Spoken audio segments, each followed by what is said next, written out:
the top performing ETFs of 2024 are also going to be the top performing ETFs of 2025. Let's make some money, baby.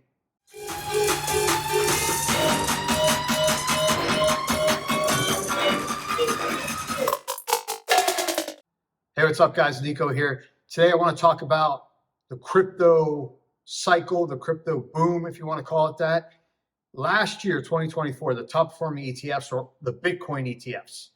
All the big Bitcoin ETFs, IBIT, all of them outperformed everything else. It was the top performing asset class in the year. Now, this isn't a surprise for people who follow crypto, but there's still a lot of people who either they say they don't understand crypto, they don't follow it, they don't care. I don't know why you wouldn't care. If you care about money, you should care about the top performing asset that exists. But right now, 2025, we're moving into the guts of this current bull cycle. And there's a huge catalyst that's about to happen. And that is that the United States, the biggest economy in the world, as goes the US economy, so goes the world, is now inaugurating a pro-crypto administration. So it's not just the president, it's also all the people that he's assigning to all the major roles that handle financial services in America. They're pro-crypto, which means we're finally going to have some real clarity on regulations of digital assets. In my opinion, and those of many others, this is what's really going to kickstart the FOMO, the fear of missing out, when it comes to crypto and especially Bitcoin. So I really want to talk about the future of Bitcoin, the future of crypto. It's never too early to look and prepare for the next cycle. So right now, as we move into 2025, traditionally, we should see a drop in the third quarter of 2025, the fourth quarter of 2025. That's how it's gone in previous cycles. It's usually 18 months post-halving where we see a big sell-off. So the halving was April 2024, so we're looking at October 2025. Doesn't mean it's necessarily going to happen at that time. It could be earlier. People could, in a weird way, they could front run the drop and start selling their assets earlier. Or maybe they hold on and, maybe they hold through the whole cycle. Who knows? It'll be very interesting to watch and see what happens to the asset. Now, right now, there are two schools of thought on whether we're going to have this huge 80 to 85% retracement, which we've traditionally had in crypto markets, or if a lot of people, especially institutional people, are going to hold onto their Bitcoin and not sell. I am of that camp. I don't think that in this cycle and in the future, we're going to see massive highs and massive lows in the crypto markets. I think we're going to start to see a dampening. That doesn't mean there's not going to be a big retracement. I believe there will be, but I think it'll be maybe 50 to 60% rather than 80 to 85%. I think, and I base that on institutional money. Typically, institutions that invest $1 billion plus, they don't trade. They decide whether it's a good idea to invest in a particular asset. They put their money in, and then they hold. And they'll hold for 10 plus years. They're establishing a long position that they're going to hold for a long time. It's going to make their balance sheet look great. It gives them assets that they could borrow against in the future. They're not just going to sell whether something goes down, up or down, up or down, up or down, as crypto markets go. They're not going to sell. So they're just going to say, I don't care about the volatility, I'm going to hold. Now, all those institutions, they have their money in the ETFs because for them, that's the only way that they could, for most of them, that they could invest in crypto. So they hold Bitcoin and maybe some Ethereum too, but primarily Bitcoin. So now when it comes to retail investors, you and me, regular people, what do we do? There are some people who say, never sell your Bitcoin. Okay, Michael Saylor, we all know him. He's one of those people, just going to hold it, ride it out. The next cycle, it's just going to go up and up and up. Okay. I think that's stupid. I think it's ridiculous. For regular people, it's ridiculous. If you're an institution and you're managing money for somebody else, that's cool. Do whatever.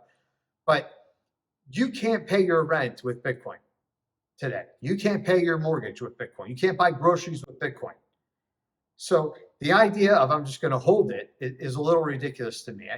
If you want to buy a house one day, you want to buy a car, you want to pay off your house, pay off your car, whatever you spend money on in your life, you want to take your assets in crypto, transfer them into your fiat currency. In my case, that would be US dollars. And I want to live my life.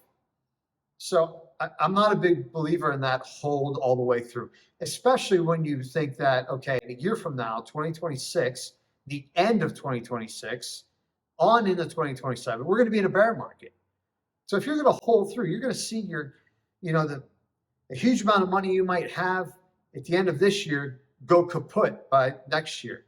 That's really hard to do psychologically. So I believe it's selling at the right opportunity, the right time. You can't time the market, but that would be somewhere towards the end of 2025. Sell, get out, take your money, put it into your portfolio, your investment portfolio that's non-crypto related, stocks, fixed income, ETFs, real estate, whatever you have. If you don't have anything, that would be a good time to build a balanced portfolio for your future, and then prepare for the next cycle. So like I said, the next cycle lows might be at the end of 2026, might be in 2027. That's when you want to start to prepare for what you're going to do. Okay, so in my opinion, the least risky thing to do is to buy Bitcoin. And to do it through the ETFs is the easiest way to do it. I think as of now, that's probably what I will do in the next crypto cycle. I don't think we're going to see, gigantic highs and lows, like I said previously, but you're still going to see a cycle. You're still going to see it shoot up. I think it'll outperform every other asset. So you want to be in it. You're going to make more money in it than anything else. Now, if you don't want to do Bitcoin, okay, you could invest in other cryptos. You could use ETFs. We have Ethereum ETFs right now. We might have a Solana ETF in the future, a Ripple ETF, maybe a Cardano, maybe some of these other large cap cryptos get their own ETFs.